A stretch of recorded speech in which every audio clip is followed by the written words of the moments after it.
What's up, A to Z Sports Live on a Monday after a Titans bye week, NFL chaotic weekend. It was a college football chaotic weekend. It was, and Darren in the chat just says, Titans should just have a bye every week. What a positive football weekend it was. I mean, there was a lot of things. We have so many stuff to talk through. Like the reason why we're a little bit later starting the show is because Easton's been doing math over there like a mad scientist trying to go through all the different situations of what happened across the NFL on Sunday that bled into Monday night. I don't know about you guys, but yes, I was awake after midnight to watch Dak Prescott hit Jalen Tolbert in the end zone, and the Steelers go down to 3-2. The Cowboys up to 3-2 on Sunday Night Football, delayed by weather. So a lot of chaotic things to get to. Will Levis was off, but Will Levis memes did not end, as several NFL quarterbacks and other NFL players got memed over the weekend. So going to have a good time talking about it. We'll talk about the Titans season still being alive and the hope that is around after the AFC had a crazy wild weekend. And then Bruce Matthews, one of the few members of the Titans Ring of Honor, A2 Brute, goes full betrayal on Amy Adams Strunk in the Titans franchise. We'll talk about that. Before it's the age game, we have a chance for Easton to have his first age game experience. We'll see if he is better than me. And then that'll basically it. We'll talk about a lot. And yes, Vandy fans, you'll get your flowers as well. Easton, welcome in. Hope you had a good weekend. Let's get it going. Austin, I had a great weekend. I hope everybody that's with us live this morning had a great weekend as well. Some folks in the comments not pleased to see my ugly mug this morning. Zach taking the day off, moving, right? Is that what you told me? He's got some things going on. Zach is moving, which means that you have to get a lot of things taken care of before the A to Z setup gets made. So, but yeah, moving over the weekend. So he will be back next week. So too bad you get a triple dose of me, but I'm happy to be here with you guys, and we only ask of you all this morning, could you please hit that like button for us on Facebook, on YouTube? That is the easiest way that you can help us share the show today. Also, copy that link, send it to a friend who you know is ready to tap back in. Titans game week is here. Bye week is behind us. Big divisional game coming up. 5 big shows for you today, or this week rather, on the A to Z morning show. So tap in with us. Join us in the comments like Steve and Amar and John and Andre and Nick and Demetrius and Corey already are. Appreciate all of you guys being here. Hit like for us, hit subscribe, and tap in for today's show. Yep, let's get it going officially. Welcome into A to Z Sports, powered as always by the BetMGM app. I'm Austin Stanley. He is Easton Freeze, one of our Titans reporters for A to Z Sports.com, and we are Nashville's on-demand sports talk network, going live weekday mornings at 8 Central Time on Facebook, YouTube, and Twitch. Link to the show segment by segment on our Twitter X timeline. Also hit us up on Instagram, TikTok, and Threads for more great Titans content. Gathering our sponsors, they make it happen for us, and they help out all of you. Like Wilson County Hyundai, WilsonCountyHyundai.com. Make them a part of your new car buying process. In Lebanon, WilsonCountyHyundai.com. The Bone and Joint Institute, boneandjointtn.org. The region's destination for comprehensive orthopedic and sports medicine care. Farm Bureau Health Plans. Get better with Farm Bureau Health Plans by lowering your health plan rate. FBHP.com/ATOZ. And TDOT, helping keep Tennessee beautiful. Be part of the solution today by going to NobodyTrashesTennessee.com. So yes, I do want to say this. Just Smash says, say a prayer for his house down here in Tampa. It's going to happen again this week, everybody. So Helene came through about 10 days ago or so, and then Milton is getting set to make its landfall on the Florida area, this time a different path going across the peninsula of Florida, starting with the western coast of Tampa, Clearwater, St. Pete Beach, places that I visit several times. A lot of people down there Just Smash is there in that area. A lot of people devastated without homes. Obviously, we've talked a lot, not enough, honestly, about East Tennessee and also in Western North Carolina. If you watched the Vols post-game show over Saturday, Jonathan Crompton, our Vols analyst, former Vols quarterback, he lives in the Asheville, North Carolina area. He is obviously okay because he was able to have Wi-Fi to the broadcast on Saturday night. But we did have links in the YouTube description, the Facebook description on those videos where you can go help out and donate to a good cause. But here comes Milton again. So then want to start off this week with that. A lot of people's homes ruined, a lot of lives lost, and a very, very scary situation as Milton approaches Wednesday is what it looks like. So just wanted to do a better job this week for me and mention that off the top. Easton, any thoughts and any words to add? No, absolutely. I mean, it's brutal. It is brutal timing. And I feel for everybody who's having to kind of pause their life to deal with things that are out of their control. So praying for you guys, and hopefully Milton is not as bad as we fear it may be. That's right. So let's get into it, though, because there was a lot of crazy football over the weekend, starting on West End, where Vanderbilt upsets number 1 Alabama. The first time the Doors have beaten the Tide since 1984. Jimmy Carter was in the White House, and Jimmy Carter was watching planes honor him over the weekend, the week before, at age 99, I believe. But look, I mean, Alabama, Diego Pavia is an absolute wizard out there. The guy is so – I figured it out. I've been trying to find out how to describe Diego Pavia for weeks. He is so unconventionally good. He's impossible to defend because you don't know what to expect. What you don't expect is how good he is. He is a wizard. He's out there doing all types of Harry Potter stuff on the football field and is making 5-star athletes lose their mind because why can't I tackle this 5'10" white guy quarterback who's not that fast, not that strong, not that good, not that athletically good, but he's so unconventional. It's insane. It's insane how impressive he is. Absolute beast out there. Diego Pavia is somebody who will make everybody shake in their boots. If you're a coach, if you're a defense, with Vandy on the schedule. He's got a little bit of a Jokic element to him in that way, where it's like, how is this Serbian horse breeder just murdering the best and brightest athletes we have in American basketball? He's like, we talk in the draft season a lot about how certain college programs are very like college gimmicky offenses and some are more pro style. He is if gimmicky college offense was a human being. And I mean, is it gimmicky? Oh yeah. I mean, the triple option is alive and well on West End, but gosh darn it, it works. And it's tearing up every defense they face. It is the most exciting Vanderbilt football that I have watched in my life. And I've watched more Vanderbilt football than I would like to have watched. But man, I genuinely believed that I would be dead and gone before we ever saw what we saw on Saturday afternoon. I had no idea that this was even a possibility. I didn't think this was possible, and it happened. Yeah. And a lot of joy watching those Vandy kids take the goalposts, like nearly 3 miles, down the Cumberland River. People that don't live in Nashville helping out, just clearing the roads, breaking the laws because the vibes are right. Just the rule of cool for the cops. This is when broadcast generic city B-roll does a disservice to the geography, because whenever Vandy plays games on national television, they show oh, here's Tootsie, here's Broadway. It's not like it's next door, no. It's not like it's the Titans showing Lower Broadway where there's just a river in between. No, it's 2.5, 3 miles from West End. And I thought the best part, the Preds preseason game lets out Andrew Burnett, Preds head coach, after a preseason game, runs out and touches the Wait, really? I didn't see this. That's awesome. So absolutely insane that a NHL head coach goes and touches the goalpost and joins just for a second the pandemonium that went down Broadway with Vandy. And then the Tennessee Volunteers absolutely crap down their legs. Nico and Josh Heupel have a terrible day, and also a deep drive into left field by Castellanos on Sunday. And the NFL Sunday was as chaotic as it could have been, Easton. And that's where we're going to get into this a little bit more, is because the Titans season is alive.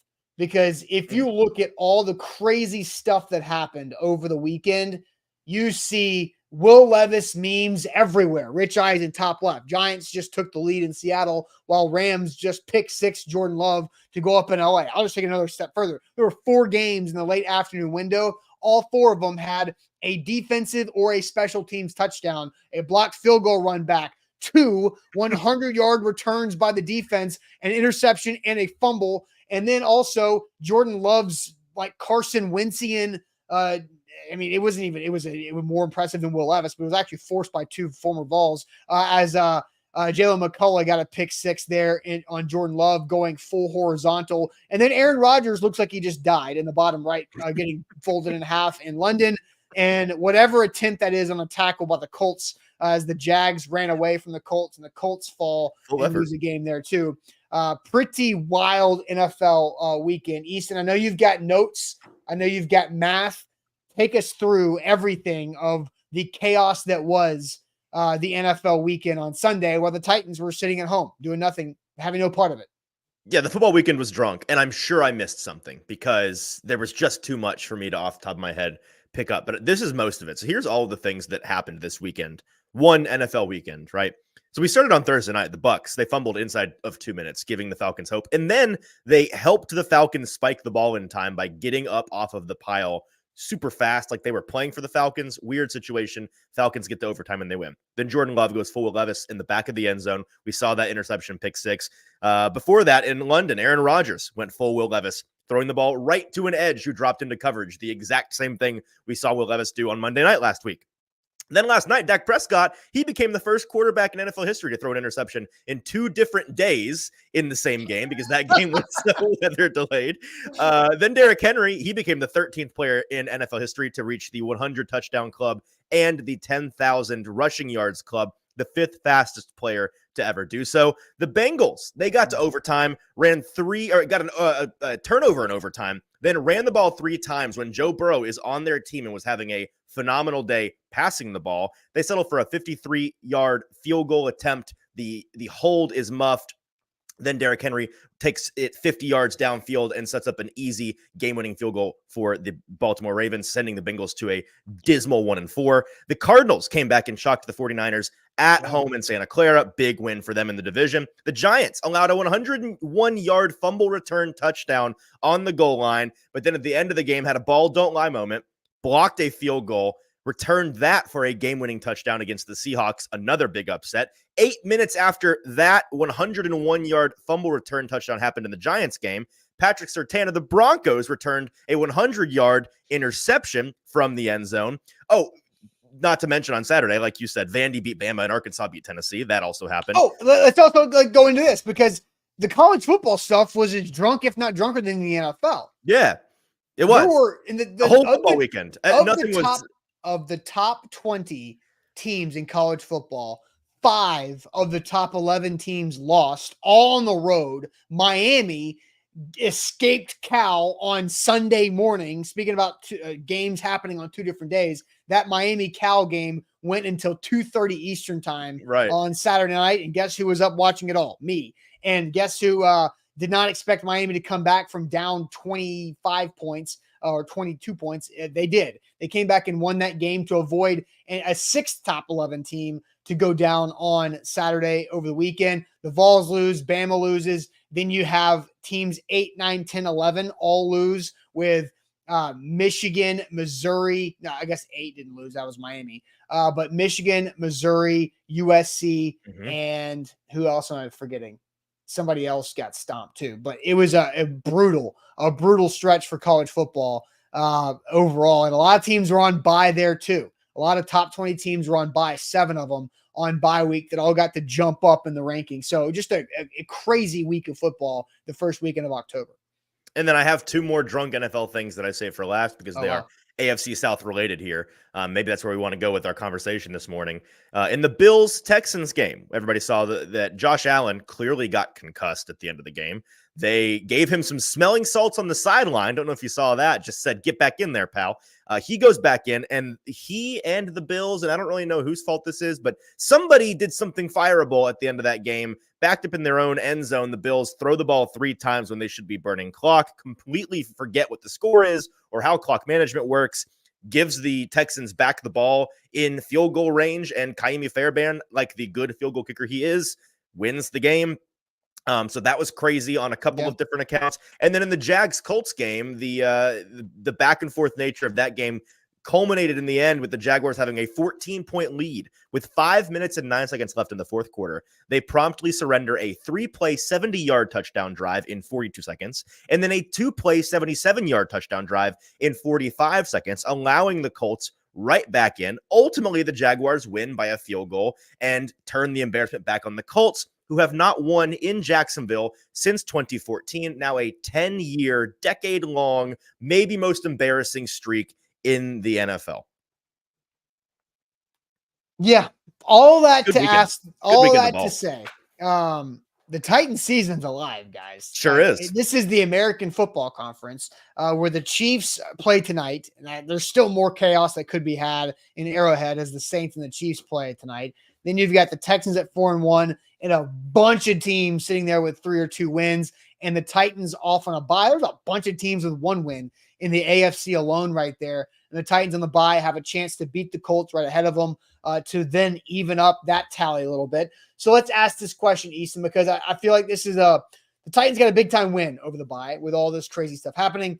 How much hope does a wide open AFC give you for the Titans this season, 1 through 10? How much hope does a wide open AFC give you for the Titans on a scale of 1 through 10? 10 being like you're as hopeful as Vandy fans walking into work this morning. 1 being you are trying to put the pieces It's together still over. as the Bengals. I don't know who to compare that to, who the 1 is. But The 1 Browns. through 10, what is your hope level with a wide open AFC going into the Titans week, hosting the Colts? But first, let me tell you guys about Farm Bureau Health Plans. I can tell you they can not just hopefully give you a better deal, they can give you a better rate and better coverage with your health plan by going to fbhp.com/ATOZ. Farm Bureau Health Plans has served Tennesseans for 78 years.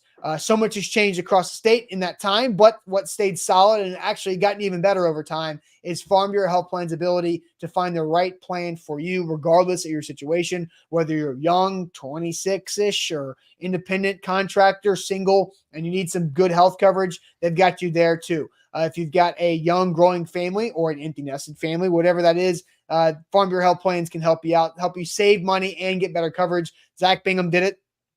Saved 20% per month on his health plan a couple of years ago. Farm Bureau Health Plans. Get a hold of them today. Get a quote by visiting our link, fbhp.com/ATOZ. We're also brought to you by BetMGM, the sportsbook born in Vegas, folks. If you sign up using our bonus code today, A to Z Sports, they're going to give you up to $1,500 back in bonus bets if you don't win your first bet. So whether you're cheering on the Titans at the stadium or watching the game at your favorite Music City sports bar, you'll always be able to get in on the action with the BetMGM app right in the palm of your hand. There is nothing better than a Titans win, and there's nothing like the thrill of winning at BetMGM. Enjoy the best parlay selection options, boosted odds specials, daily promotions, and so much more. Download the BetMGM app today and sign up using our bonus code ATOZ Sports to experience the football season like never before. BetMGM, an official partner of the Tennessee Titans. All right. Noah kicks us off with a super chat. He says, from a Vandy fan, know what seems impossible is still achievable. Titans Super Bowl 2025, Right. achievable doesn't mean probable, but man, a guy can dream. So Sure. Noah, a Vandy fan, riding high. That's why I said the hopeful of a number 10. So on a scale of 1 through 10, how much hope does a wide open AFC give you for the Titans this season? 1 through 10. Easton, I'll let you take over and head to the chat. Make sure you hit the like button, like the show, like the show, like the show. What are you seeing from hope numbers on a 1 through 10 scale?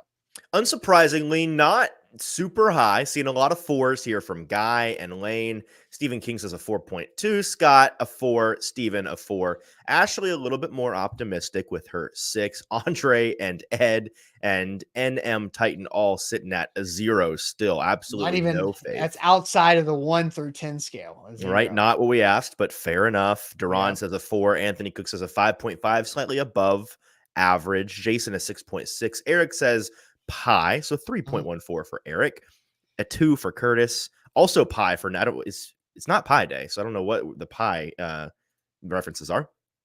Ira Hoshi says a 2.5. Steven with the highest I've seen, a 7. Just kidding. Chandler, the highest I've seen here, an 8.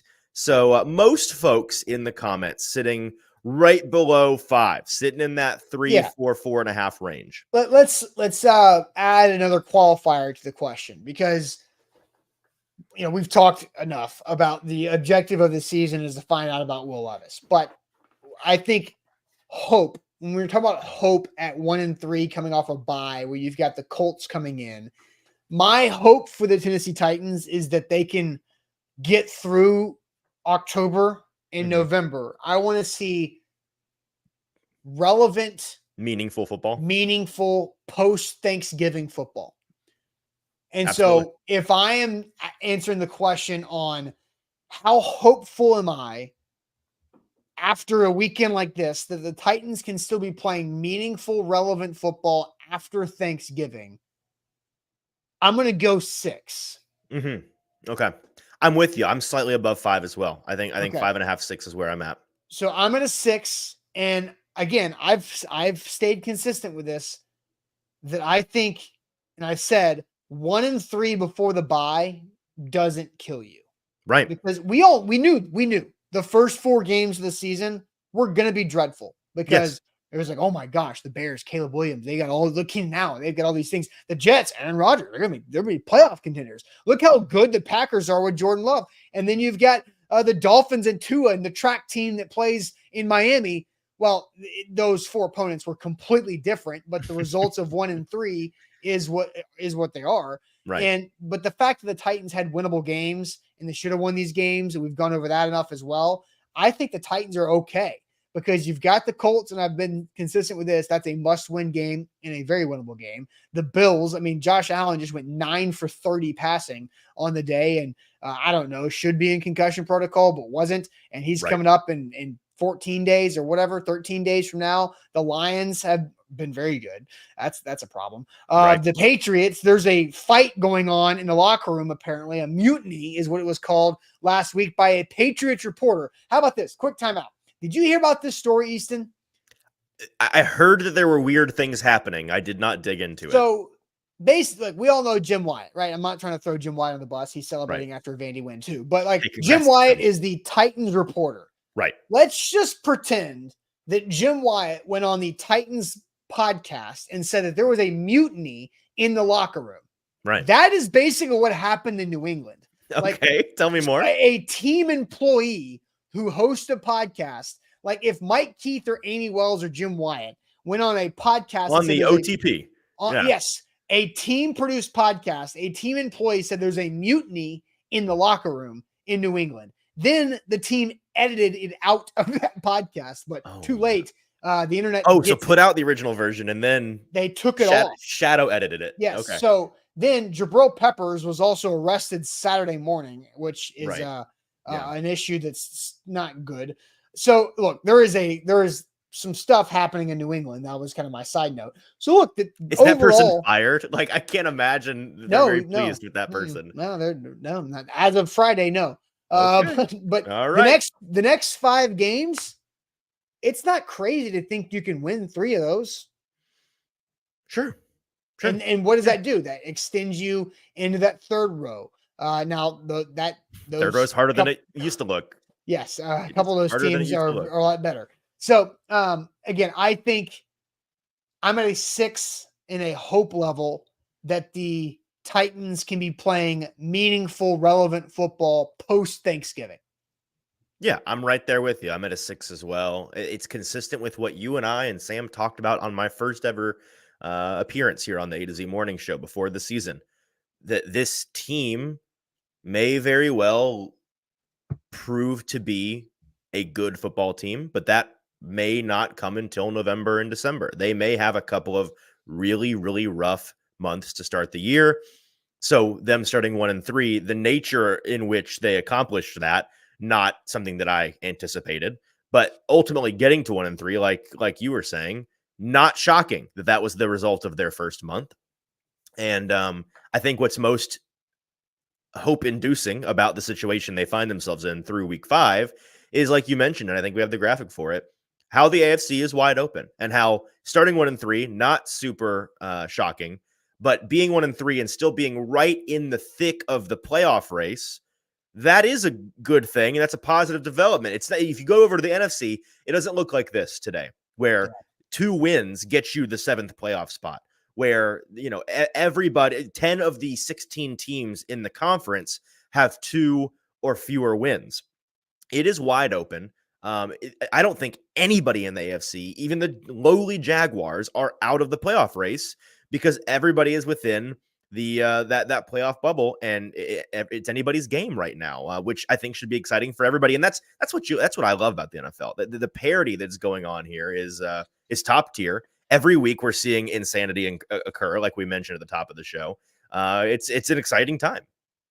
Yeah, it is. There's an opportunity for the Titans look, and my answer of a 6 is because I think the Titans are going to beat the Colts on Sunday. I think the Titans have to beat the Colts on Sunday. And they'll be in sole possession of second place in the AFC South, which is bizarre. And let's talk about the Texans for a second too. The Texans should have easily lost the last 2 weeks. Yep. They should have lost to the Bills and they should have lost to the Jags. Yep. But they didn't. So they're 4-1.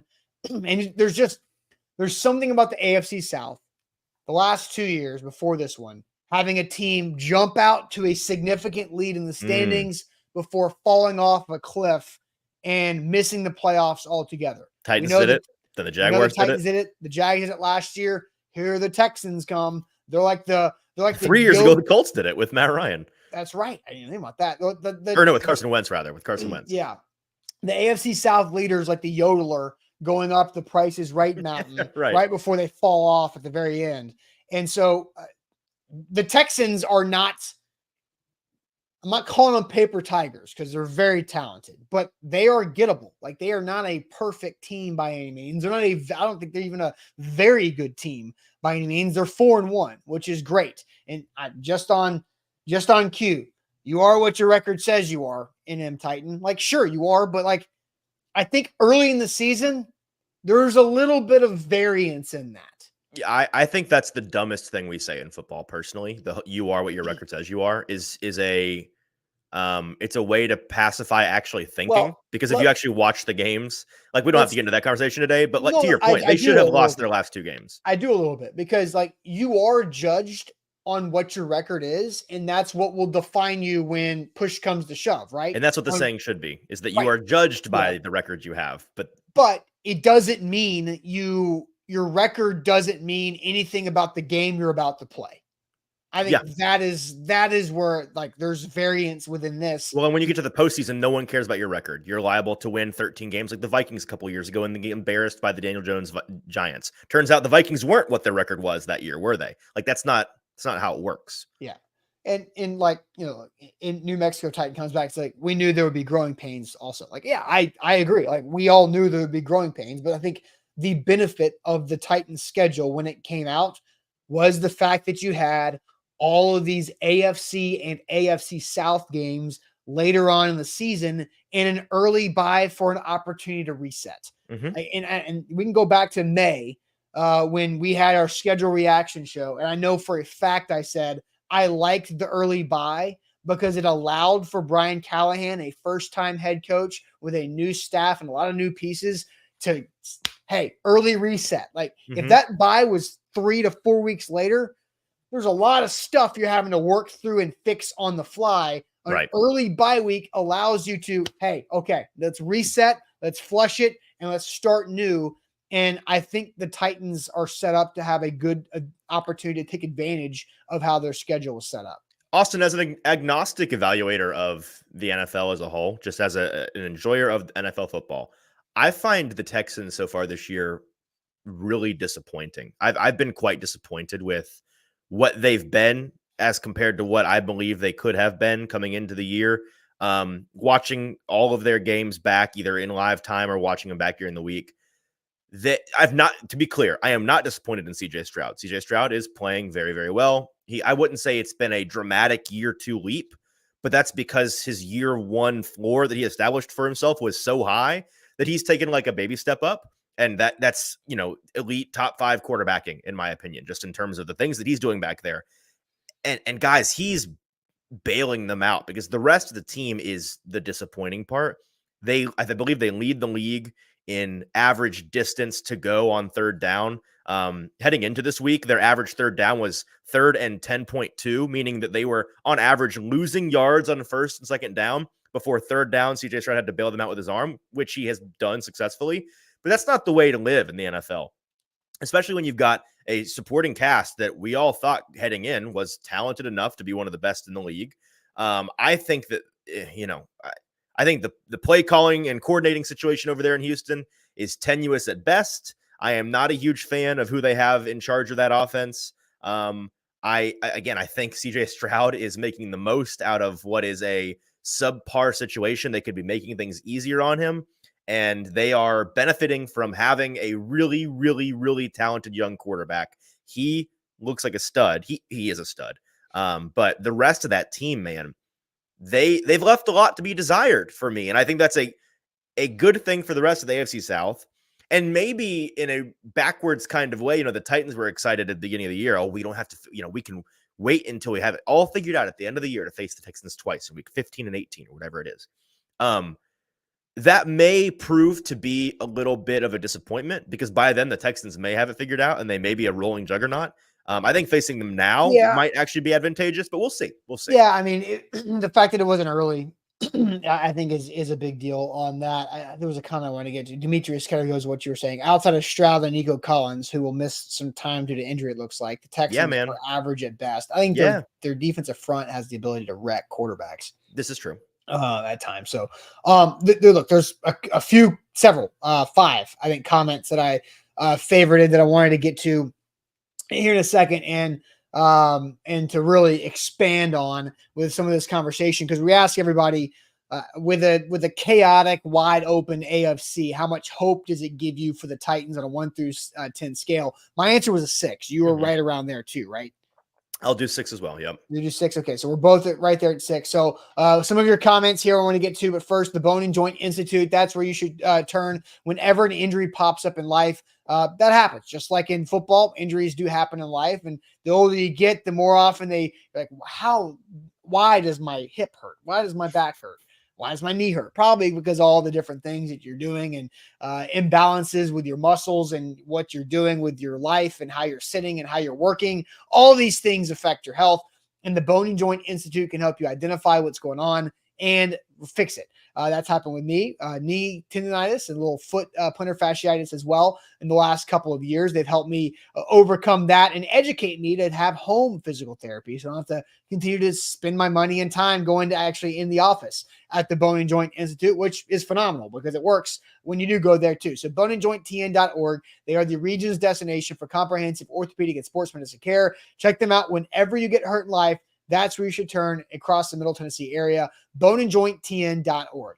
We're also brought to you by BetMGM, the sportsbook born in Vegas. Folks, use our bonus code, ATOZ Sports. When you sign up with BetMGM on your phone, on the app, get that app, sign up, use code ATOZ Sports. They're going to give you up to $1,500 back in bonus bets if you don't win your first bet. Austin, the Colts found a way to lose to the Jaguars yesterday, and yet, as of this morning, the opening line for Titans-Colts, the Titans open as 1-point home dogs against the maybe Joe Flacco, maybe Anthony Richardson Colts. I'm sure which quarterback they have is something we'll discuss later on this week because that's an interesting wrinkle for this week's game. But if you feel so inclined to go bet on the Titans or against the Titans, do so at BetMGM with bonus code ATOZ Sports. I mean, I'm sure we will talk about which quarterback the Titans will be playing this Sunday as well. I'd love to go into a Titans game where we know both quarterbacks. That'd be nice if we just knew who was playing. Right. All right. So want to get to some of these comments. I'm just going to go in the order of the comments that came in. Cody asked, can you put the schedule back up there? How many winnable games are after the Chargers game? And Eric said, Austin, stop. The schedule only gets harder. We understand you have a show to run, but let's keep it realistic. Most of us stopped believing in fairy tales and tooth fairies and Santa Claus years ago. Like, I'm not trying to say, Eric, Mr. Mirror Flex profile picture guy. I'm not saying that like the Titans are going to make the playoffs, but I think when it talks about hope, the overall ability for the Titans to be playing meaningful football after Thanksgiving, it does get more difficult, but you're 1-3, and I think you can win in the next 5 games. Colts, Bills, Lions, Patriots, Chargers. I think you can win 3 of those. Yeah. I think you could win 5. 4. That's asking a lot. Winning 4 of these 5 would be insane. Insane if the Titans could pull that off. I don't think that's realistic, but crazier things have happened. But you could win 3 of them, and then you're sitting there at 500. Actually, what would the record be there? 4 and 5, 5 and 4, depending on how many you win. Yeah, right. So you're sitting there right around 500. The Vikings are tough because this is the other question. Cody asked, how many wins are after that Chargers game? Vikings, at Texans, at Washington. Ugh, gosh. Tough. Right? Like those 3 games are going to be brutal. Before the season started, you're like, oh yeah, you can beat the Vikings at home. You can beat the Commanders on the road. Not anymore, I don't think, unless something dramatically changes in the next month and a half before you get to those games. And a lot can change in a month and a half, guys. It's the NFL. A lot of injuries, a lot of things go poorly for teams. How many times we've seen a team start red hot and then for some reason just fall apart in the back half of the season? It happens every year. But then you look at after the Commanders game, Jags stinky, Bengals stinky, Colts stinky, Jags stinky. So you get 3 tough ones in a row, followed by 4 games that are very winnable, and then who knows what the heck's going to happen in a potential Week 18 game, regardless of depending on the situation that either team could be in. Again, Also, I'm just talking about like meaningful games after Thanksgiving, right? Like that is what I'm looking for. Well, I also suspect that most teams, if you were to go through this exercise this morning, feel like, oh man, the schedule looks harder down the stretch than we anticipated. Because like we pointed out at the top of the show, there's a lot of parity right now. There are very few teams in the league right now where you're like, they definitively stink.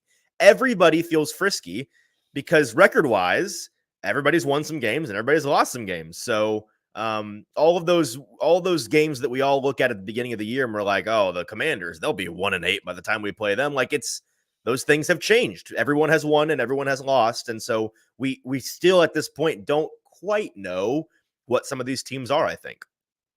Without a doubt. And look, things can change. And like, Andre said, the Titans are going to get 5 wins. They might. And then Anthony says the last 5 games are actually winnable if the Texans are playing their scrubs. Like that, both of those 2 back-to-back comments could be yes. Like, yeah, the Titans can be a 5-win team, 5-12, but they could also rip off, a handful of wins in the middle and at the end of the season. So I think that's where the Bears and the Jets games, the innards of those games, not the result on the scoreboard, makes me feel like the Titans defense can keep you in a game and can allow for more games to be gettable than you initially might think. Because they have a good defense. This is the NFL. Every single week we see so many teams win games they shouldn't have won. It's the beauty of the league.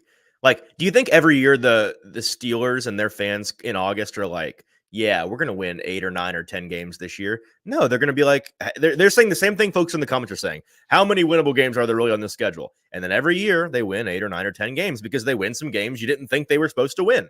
I'm not saying the Titans will. I'm just saying I hate the reductive nature of schedule watching and schedule predicting just at any point in the season, because the whole point of the league is that you win some games you're not supposed to and you lose some games you're not supposed to. And you got to ride the roller coaster, see what happens. Yep, for sure. Edward says we all complained about the week 5 bye. I did not. I remember saying out of the gates, I liked the week 5 bye. Yeah, a lot of people complained. I liked it because I kind of foresaw the situation of a lot of stuff might be a little ugly and disjointed early with the new pieces and the new system and everything. That a week 5 bye gives you an early reset opportunity. A couple other of the comments that I saw that I wanted to get to real quick. King BC says, lock in and like the show. Hit that like button if you haven't already on Facebook and on YouTube. Like the show. Both Randy and Roz have similar comments. Randy says the season is being hijacked by Levis one way or another. And then Roz says Titans are good if Levis puts it together. And I think something that there was on this graphic that we have that is that Adam, who's a Titans fan. I've seen Adam watch the show before. That's my favorite tweet on here. It's my favorite one. The more the season plays out, the more normal Will Levis looks. And I think there's a bigger conversation to have about that. Do you remember the tweet I sent you yesterday, Austin? Yeah. From Jetpack Galileo, another great follow. He said, all of these young quarterbacks are the same guy. They just wear different colored jerseys and have different guys calling plays. Which isn't 100% true, obviously. And that was in reference to the Jordan Love, Will Levis interception in the end zone. But they all are doing some of the same stupid things, all of them.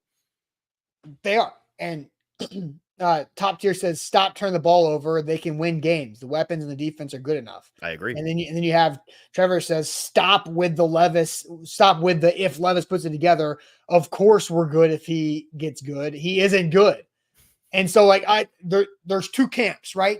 There's the Titans are a good football team if they stop shooting themselves in the face. I'm not talking about shooting themselves in the foot, in the face. Oh, no. In the face. Yeah. Shooting yourself in the face. That's what's happened. Right. And there's also the camp of no, Will Levis continues to shoot himself in the face. He's the guy who doesn't put the safety on, and all of a sudden he shoots himself in the face. But yeah, this is a camp that's made their mind up through 5 weeks of football, which historically is a very it's bad not. idea. But And there's the group that hasn't. Easton, you're limiting that evaluation to 5 weeks when it's not. I'm not talking about Levis. I'm talking about the team. Okay. I'm not talking about Levis. I'm talking about there are folks that have decided this team can't win based on 5 weeks of football. Because of Will Levis. Because of Will Levis. Many have. I think some people it's more than Levis. I think some people look at this team as more flawed than that. Oh, I think some people think, there are people that have been commenting on our tweets and our Instagram posts and on our show that think Amy Adams Strunk is a terrible owner and she's the problem. Right. That's kind of my point here is that it's not, obviously Levis is the number one contributing factor, but whether it's 5 games or whatever, 12 games he's played now, 13 if you count the 2 drives in Miami. Yeah, there are folks that have decided he can't play, which I'm not going to, we're going to have that conversation for the rest of time. But those are the 2 camps, folks that have decided the season's over because of Levis and folks that have decided the season could not be over if Levis does things. Yeah. And then Andre says, we've learned to not bet against the Vegas record projection. Well, they put it on a half win for a reason. 6.5? What was Washington's projection this year? Yeah, what was the Vikings projection this year? Look, Vegas is right way more than they're wrong. So this is how they build those buildings in the desert. That's how it works. Yeah. We'll have more Levis conversation. There is something I want to get to that I think, and somebody asked earlier, why is Bruce Matthews on the screen? Because Bruce Matthews did something that I think is very juicy. I think there are layers to this that I think we have to discuss. I'm going to play the video. Then we're going to dive into it and talk about it, because the Houston Texans organization wore their H-Town jerseys yesterday for the first time with their new color H-Town blue. Oh, those arena ball jerseys? They wore those? Yeah, right. They don't look good, but that's not the point here.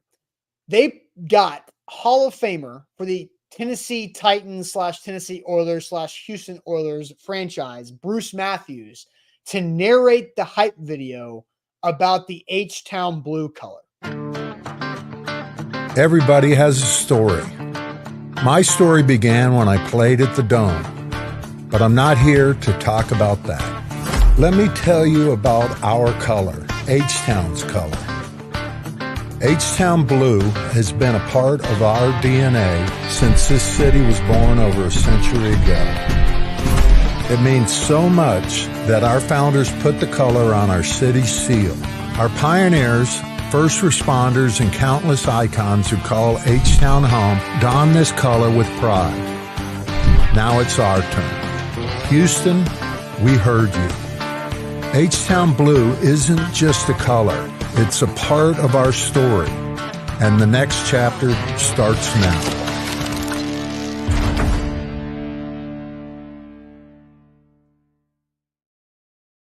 So that is Bruce Matthews. They're narrating that video. So for a team he played for, right? Didn't he play for the Texans organization? He did not play for. Oh, he had nothing to do with them ever? Got it. He was an offensive assistant for 3 years. Oh, excuse me. My bad. 2 years, 2009, 2010. Okay. So I'm sure that's why he did it for the organization. Let's ask this question. Who looks worse with this situation? The Titans or Bruce Matthews? Because there's been an interesting. Sam helped come up with this question this morning as well. We were going to do fair or foul, but I think the super high majority, we're going to say fair. Right. Foul. Yeah. Let me speak on my end. Foul is everybody was going to say foul on Bruce Matthews, but who looks worse here, the Titans or Bruce Matthews? We're going to dive into this a little bit further, but first I'm going to tell you guys all about TDOT. Be part of the solution to end littering across our state of Tennessee with TDOT and their Nobody Trashes Tennessee campaign. It's been going on for a couple of years now. It's in the fall. It's a lot of things. People have stuff going on, a lot of fun activities, which means litter just finds its way on the roads. 88 million pieces of litter are on our roadways across the entire state, and TDOT spends $23 million every year cleaning it up. But you can all be a part of the solution just like we can by stop littering yourself. Pick it up when you do see it. Join local cleanups around your area. Get your kids out there. Help them get some volunteer experience under their belts as well. And join the solution to end littering across the state by going to nobodytrashestennessee.com. So help out T-Dot by visiting nobodytrashestennessee.com. We're also brought to you by BetMGM, the sportsbook born in Vegas. Folks, use our bonus code ATOZ Sports. Sign up on the BetMGM app with that bonus code ATOZ Sports, and you're going to get up to $1,500 back in bonus bets if your first bet doesn't cash. Just kind of perusing the board. It's a Monday morning, very early, looking at some lines. Something that stuck out to me, Austin, the Washington Commanders, that team that has Jaden Daniels. They're scoring like 40 points a game. They are 6.5-point underdogs this week against the Baltimore Ravens. An interesting line. I wouldn't be surprised if that one moves a little bit this week. So if you're so inclined to continue to bet on the Jaden Daniels train, maybe go over to BetMGM, sign up with our code ATOZ Sports, and put a little money on the potential rookie of the year. All right, so I want to play the video again because Bruce Matthews narrating this video for H-Town Blue is something that I think will piss off a lot of people over in Metro Center, seeing a Titans Hall of Famer, a retired jersey number for the Titans organization and formerly known as the Houston Oilers, doing something for a completely different organization in the Houston Texans. Everybody has a story. My story began when I played at the Dome, but I'm not here to talk about that. Let me tell you about our color, H-Town's color. H-Town Blue has been a part of our DNA since this city was born over a century ago. It means so much that our founders put the color on our city's seal. Our pioneers, first responders, and countless... All right, the chat has spoken. They said stop again. I love you guys in the chat. Do not play that video again. Stop it. So look, this is. I think there is clearly bad tension between Bruce Matthews and the Titans organization. No kidding. That is the only way I can understand this being justified. Yeah. Bruce Matthews is one of the few people that has his jersey number retired.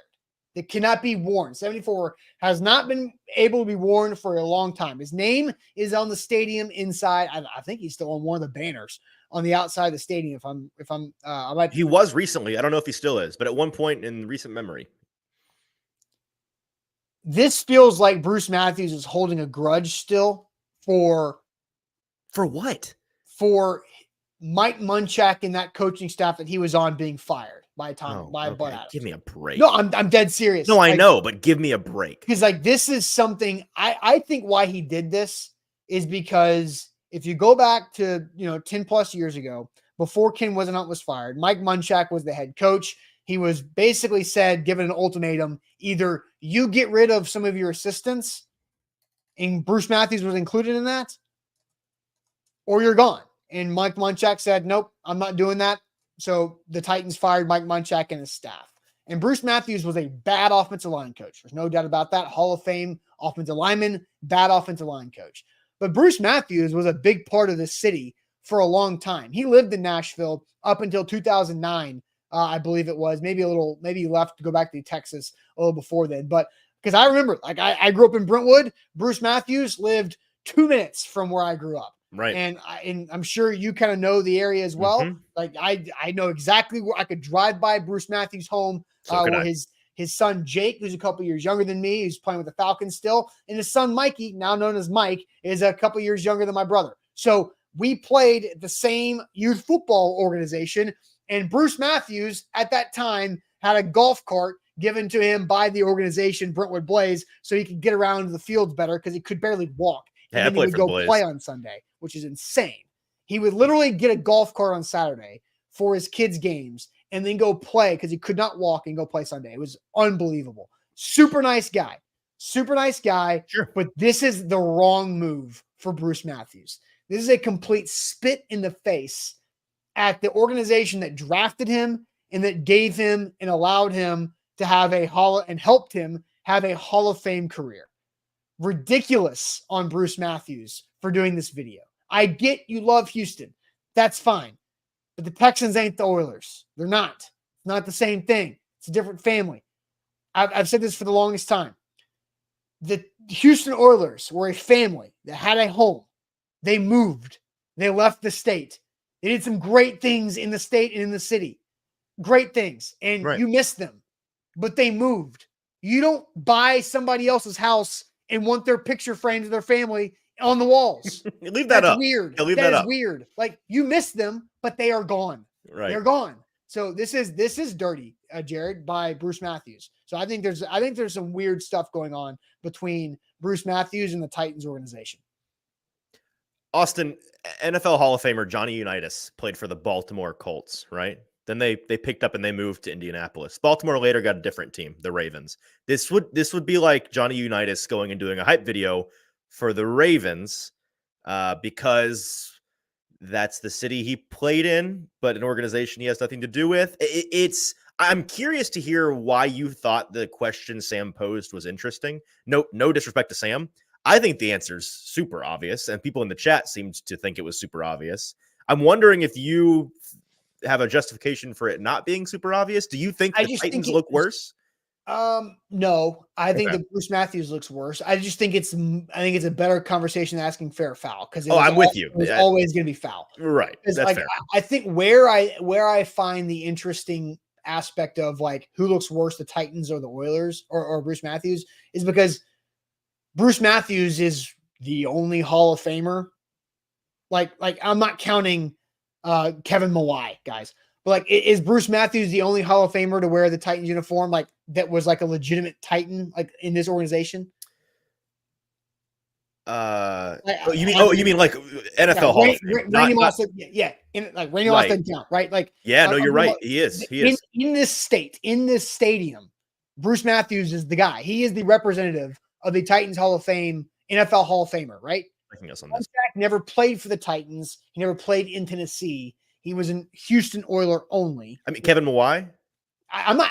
Kevin Mawai got in the Hall of Fame for the Jets. Like Kevin Mawai was fair, I think like Randy Moss. Yeah, I'm not counting Andre Randy Johnson. Moss. I'm not counting Andre Johnson. You're right. It is. I'm not. It's Bruce. Yes, it is Bruce. It's just Bruce. The fact that Bruce Matthews feels strongly enough to do this for the Texans makes me feel like there's something going on with the Titans and Bruce Matthews that could be fixed by the billion-dollar organization, not the human being. Even if the human being is a whole, you think this isn't a shot across the bow that the Titans just are like, forget about this guy? No, but like, why did it get to this point? I think is what my thought is, like, how did it get to this point to where the only guy that's a Hall of Famer that earned the Hall of Fame honor, earned the gold jacket with his time playing for this organization, is doing this? Well, I do find the video funny for a couple of different reasons. And that's the question. We can sit here and speculate on it all morning. I have no idea. I'd kill to know what exactly has gone wrong here. But the video is funny for a couple of reasons. We already pointed out how it's Bruce Matthews doing this video for an organization that I guess he technically had something to do with. They employed him for a couple of years to be some lowly assistant. But in terms of his Hall of Fame, he was an offensive assistant for 2 seasons. Congratulations. Not even like positional coach for that. Right. Just some assistant. But in terms of his Hall of Fame playing career, he had nothing to do with. I do love them talking about how it's this color has been important to this city forever. You mean the color that you just made up? H-Town Blue is a new thing. You just trademarked that. The reason you did is because you don't have Columbia Blue anymore. The reason for that is because you let the team that owns that color go back whenever you did. So no, that color, it's contradictory. They're saying the color has meant something to us forever, but you just made up the color so that you could get around the lawsuit for stealing the color. So which one is it? Yeah. It's a wild move. And it feels like Bruce Matthews. It feels like when we've all had like somebody that we respect as a celebrity, and then they dip their toe into like politics or like eco-science or something they clearly don't know enough about. And they say something, you're like, don't spread that idea. Like, I don't agree with that. It feels like he is spreading that. He is helping propagate this lie that the Texans have any rightful claim to the color or to the jerseys or to the heritage of the Tennessee Titans Houston Oilers organization. They don't. And for the Titans to have their sole Hall of Fame representative be the one helping spread that lie is super embarrassing. Mm-hmm. Yeah. I mean, I think the comments are all with us on that as well. Look, and obviously he read a script and didn't write it, right? I saw somebody say, well, it's just business. I don't hold it against him. No, if Steve McNair had gone and done it's just, yeah. If McNair had done a video for the Ravens and been like, the Ravens, for the Houston Texans, my favorite organization. Not even for the Ravens. Like, he actually played for the Ravens. I know. That's true. If he did it for the Texans. Right. Yeah, I guess so. Because he was drafted by the Houston Oilers and played his first 4 whatever. Well, they paid him, guys. They paid him to do the video, so we can't hold it against him, right? No. I just think there's something like, why is Bruce Matthews why is he agreeing to this? Like, I get it. Like, he is a Texas guy. Bruce Matthews was born in North Carolina and played football at Southern Cal. Went to high school out in California. He's not a Texas guy, except for after he got drafted by the Houston Oilers in the 80s. And then he was in Nashville for a period. Then he went back to Texas. And I find it it is the Houston Texans. You got to do a JJ Watt Titans promo now. Pay a blank check for JJ to come do a video. I don't know if this is true about Warren Moon doing something for the Texans before, but I know that Warren has been on the record saying the Texans are going to cry over something that they don't own. Earl Campbell is rolling up to a golf cart to talk to Derrick Henry at Titans training camp practice, like, for years, right? Like, it's not even like, it's just weird. It's just weird. Like, I don't know why Bruce Matthews, and I mean, obviously the Texans like who can we get that'll piss him off, right? And they're like, oh, let's go get Bruce Matthews, who played so many years in Houston, but it's not the same organization. It's just a strange thing. Eric says he said our color because he was talking about the city, right? Like, Bruce Matthews, I'm not saying Bruce Matthews can't have love for the city of Houston. Like, you can have plenty of love for the city of Houston. But if you're doing this, it's just weird. I mean, if he'd done the video and been like, I loved playing here in Houston. I loved playing at the stadium. Fine. That's not what he did, right? That's not. Yeah. So let's super chats. Noah says the part that hurts most is Bruce saying we just kind of talked about that. Right. Pistol Ramsey saying unretire the jersey. And then I see David said Unitas has appeared at Ravens events, and I don't know, maybe he did. I mean, if he has, that's equally as crazy. Yeah. And Ryan, bad comment, but okay. You had a super chat, so our goal is to read super chats. CTE is set in, Bruce. I hope not. I don't know how Bruce Matthews is doing, but I think it's not okay to make a CTE joke because that's too serious. But congratulations on your $1.99, Ryan. I think that makes you look worse than Bruce Matthews. But it's just a quote from Warren Moon. Warren Moon is not on the Texans side of this from the Up and Adam show a couple of years ago. The Tennessee Titans own that uniform. They own the history of the Houston Oilers. They had a chance to own it themselves. They didn't want that ownership. They wanted to create their own identity, which makes sense. They're the Houston Texans coming in. Let's create our own identity. But now the Oilers uniforms become so popular, they want it back. You can't have it both ways. Warren Moon's on the right side of this. Yeah, because he played for the Titans organization. Just like Anthony says, Warren Moon played for the Titans organization. Yes, so did Bruce Matthews. Bruce Matthews coached as an offensive assistant for 2 years for the Houston Texans. But he's still a Oilers/Titan, not a Oilers/Texan. I mean, Bruce Matthews was literally a Titan. Warren Moon was not literally a Titan ever. Yeah. Earl Campbell associates with the city of Houston because, great, sure, Texas, but he is not the visiting this organization, like this family. That's why this is crazy. I hate that we're still arguing this. And the thing that I find most funny about this petty little situation between the Texans and the Titans is that the Texans deny the fact. If you talk to some Texans fans, they'll tell you like, the Titans aren't our primary rival. We don't even care about the Titans, when everything they say and do indicates that the Texans, like, their soft spot in terms of their ego, the team that they care the most about, that they think the most about, is the Tennessee Titans. You hear all of these radio interviews from ownership throwing little petty jabs back and forth at the Titans. You see them doing these videos and trying to find trademark end arounds to using the color that they think is theirs, but they actually have no rightful claim to. In terms of actual production, no team has won the division more and been more winning in recent memory than the Titans. It's the Titans and the Texans who have done the most winning in the AFC South in the last decade. It's not been the Colts. It's not been the Jaguars. Everything about the real world points to the Texans' primary rival being the Titans. But if you ask the Texans, they couldn't care less about the Titans. No, that silly little organization we was beat up on, we don't care about them. Right. Yeah.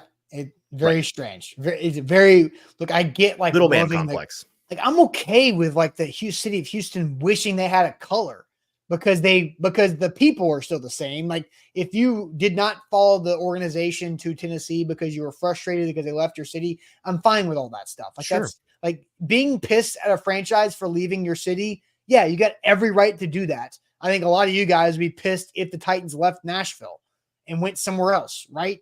Right. But like knowing like Houston grew up with the color and wanting some of that back, I'm fine with that. It's how they're going about it. That is ridiculous and so weird. All right. Well, there's a difference between wishing we still had the color and what they're doing, which is pretending that they never lost it. Join the real world. Yes, for sure. All right.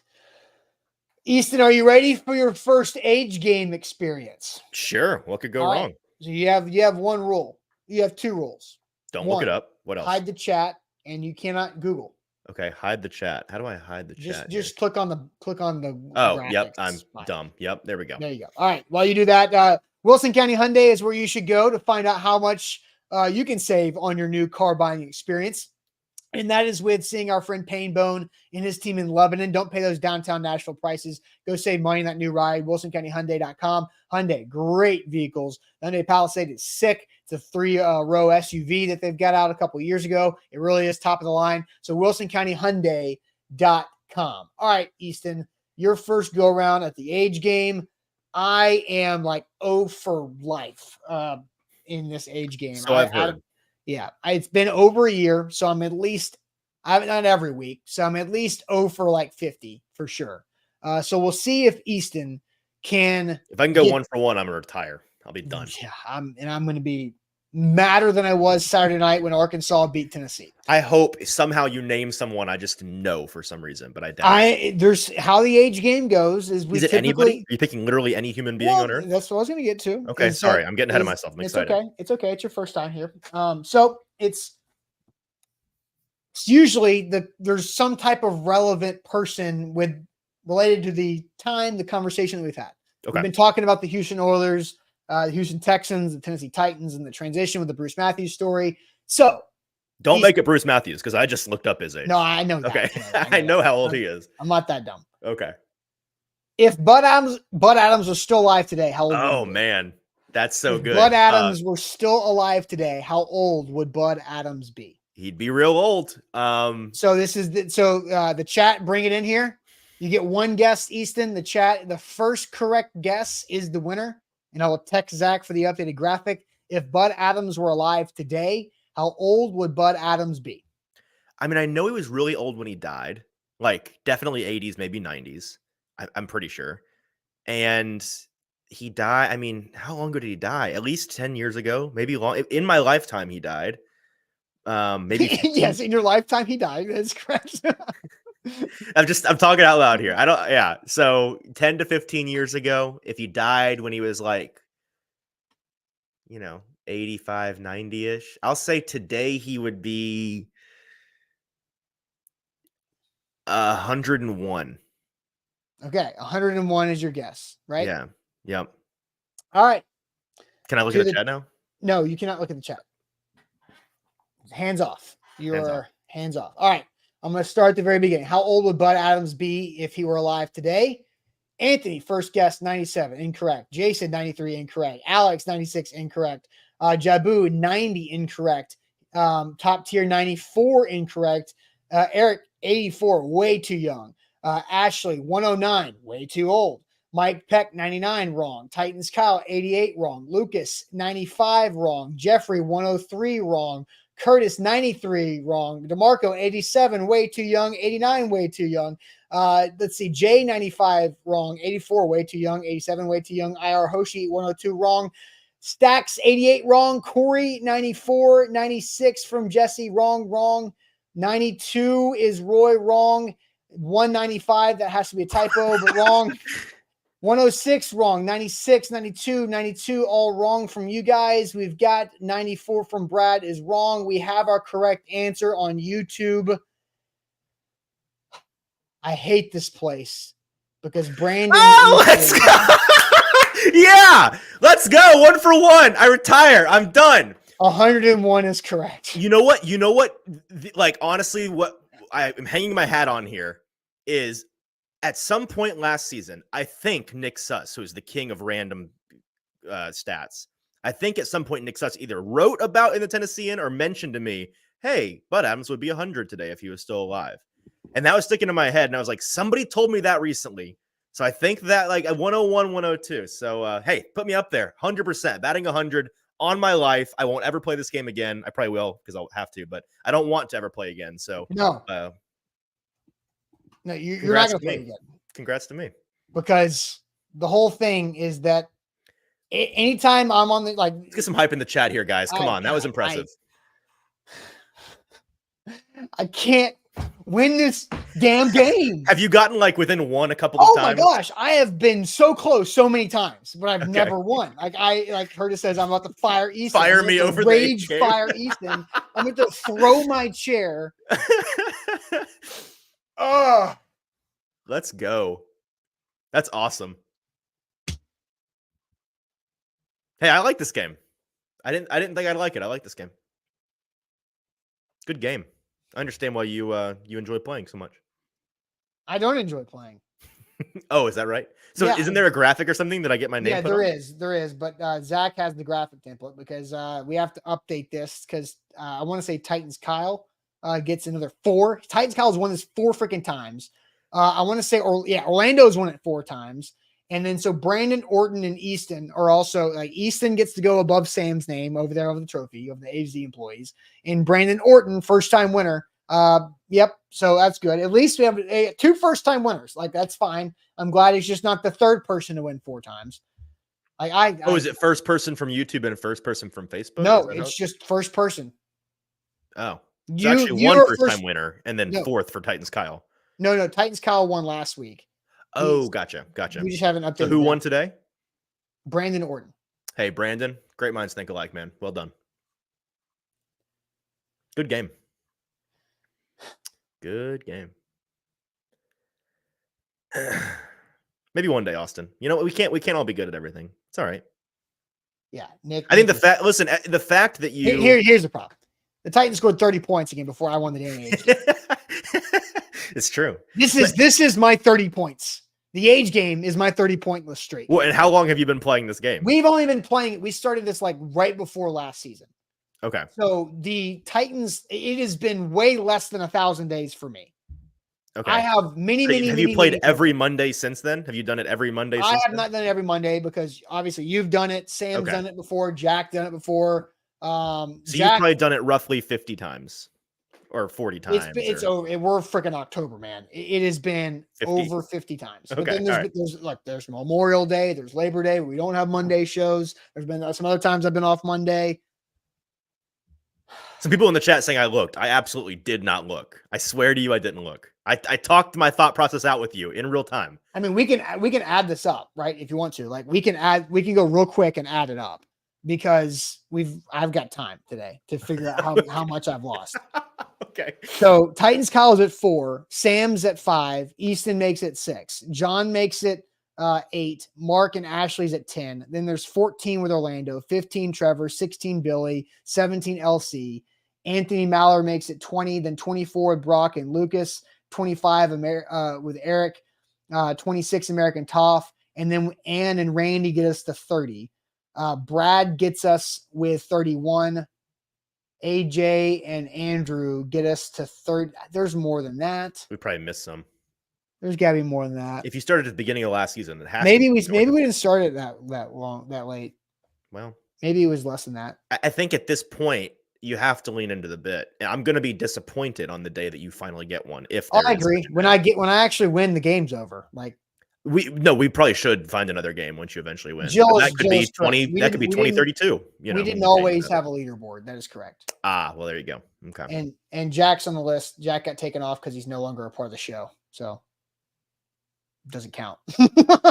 But yeah, so because if you guys quit watching the show, then you don't get on the board. It's like when you have equity in a company, you lose it when you quit. That's right. That's right. You don't get you sold out of your Apple stock in 1994. You don't get credit for riding that train. Stuff. Yeah, he chose to leave the game. So That's there right. you go. Who do I need to pay? I want my name on there. Easton parentheses 1 of 1 and parentheses. I mean, Sam's 1 of 1. Is he really? He's only played once. Might have been Sam. I think Sam got on a second time. Okay, let's go. I'm currently the leader in the efficiency clubhouse on the leaderboard there. I'm gonna put it on my resume. Hey, good show, Austin. I'll see you tomorrow. Yeah, whatever.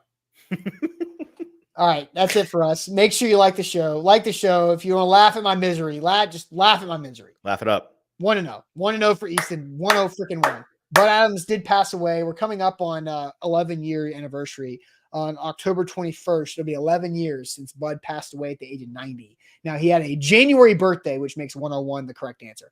All right, that's it for us today. Buck Rising Live tonight for prime time. Brian Callahan talked today? Yes? Yes, 10:45, a little earlier if folks want to tune in live. You got to get going then. I do. All right, that'll be it for us. Appreciate it as always. We'll see you tomorrow on a Tuesday.